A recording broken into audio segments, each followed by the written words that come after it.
1% populasi Indonesia menguasai 48% ekonomi nasional. 3% manusia Indonesia menguasai 60% dan 10% manusia Indonesia menguasai 70% ekonomi nasional di luar dari anggaran negara APBN. Ekonomi seperti begini terjadi karena regulator yang lemah yang harus kita perbaiki. Demikian saya memulai sebuah dialog terbatas di kantor teman dengan beberapa kenalan baru. Mereka adalah orang yang katanya peduli dengan UKM. Mengapa saya katakan katanya peduli tersebut dengan tanda quote unquote? Karena mereka seperti yang lainnya ingin membantu UKM tapi hanya sebatas mengajari UKM dalam kelas. Setelah kelas selesai hanya jadi pinter UKM, namun sedikit yang menggerakkan ekonomi UKM. Ada seminar, ada workshop, ada buku, ada coaching, ada mentoring, ada pendampingan, ada macam-macam. Semuanya sudah dilakukan. Namun data di awal tadi belum pernah berubah sejak 20 tahun terakhir ini. Artinya apa yang mereka kerjakan sekarang ya doesn't work. Harus diubah, bukan hanya dengan wacana, ilmu, keterampilan, tapi dengan peluang. Saat ini yang beda adalah peluang. Yang beda, yang tidak adil adalah kesempatan. Coba deh, apa syarat pinjaman bank? Ada jaminan.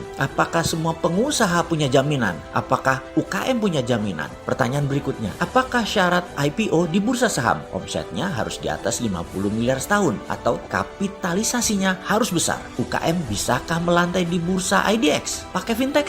Pakai pinjaman tersebut? Wih, bunganya jadi rentenir tuh. Membuka lapangan kerja di mana 97% angkatan kerja diserap UKM, tetapi UKM tidak bisa pinjam bank, tidak bisa IPO. Lalu ilmu yang diajari tadi oleh orang yang dikatakan peduli tadi dipakainya di mana? Disinilah serunya pembicaraan kemarin di mana kita ditantang. Bagaimana bisa menjawab $1 million question? Bagaimana UKM bisa naik kelas yaitu menjadi perusahaan beraset besar dan beromset besar? Kalau saya boleh usul, yang pertama adalah bagaimana perusahaan bisa beromset besar terlebih dahulu. Jadi strateginya adalah selling terlebih dahulu. Kita semua tahu selling adalah seni menjual yang seharusnya di atasnya adalah marketing dulu, bahkan seharusnya di atasnya lagi marketing ada yang namanya branding terlebih dahulu. Tapi kelamaan kalau di saat COVID kita bangun branding dulu, menentukan marketing dulu, kelamaan. Branding itu membangun trust, marketing itu memilah dan memilih pasar. Namun selling, ya selling, jualan, closing. Sungguh bagi saya closing selling itu menjadi terpenting saat ini. Jadi kalau bisa disimpulkan adalah kita harus melakukan push selling. Pull selling atau menarik adalah strategi online shop.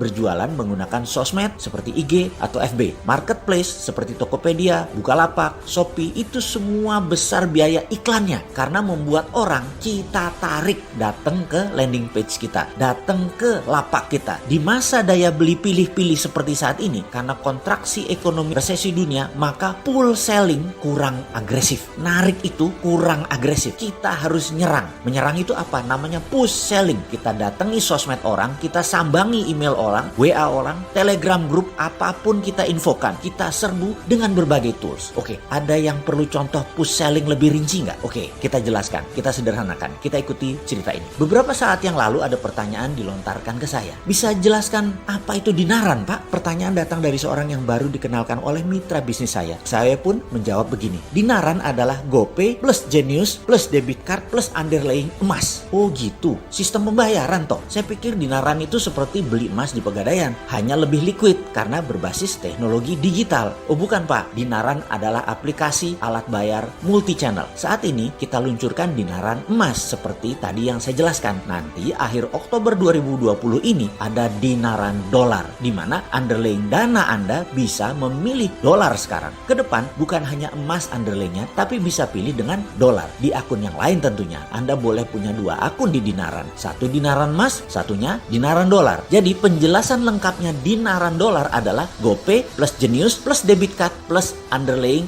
dolar. Sederhana membayangkannya, seperti personal portable money changers, aplikasi dinaran tersebut. Demikian saya menjelaskan sesimpel mungkin, karena baru kenalan gak enak kalau jualan terus. Tapi saya tidak kuasa menahan untuk tidak meneruskan jualan. Namanya juga peluang di depan mata. Jadi saya teruskan. Fitur-fitur dinaran masih terus disempurnakan. Usia dinaran baru 4 bulan saat ini. Muasalnya mengurus semua izin dan teknologi mundur ke 1 tahun yang lalu. Sudah cukup panjang perjalanan dinaran sesungguhnya. Dinaran adalah cerita panjang dari analisa mendalam memprediksi ke depan tentang tumbuhnya kebutuhan bertransaksi dengan berbasis personal sovereign wealth fund, yaitu uang pribadi masing-masing setiap individu punya underlayingnya. Di sisi lain, aplikasinya harus memiliki semua sarana untuk uang keluar dan uang masuk. Wallet, e-money nih, debit dan berbagai multi-channel harus bisa menjadi sarana bayar atau sarana transaksi. Dinaran saat ini belum berani klaim diri sebagai the first digital banking 5.0,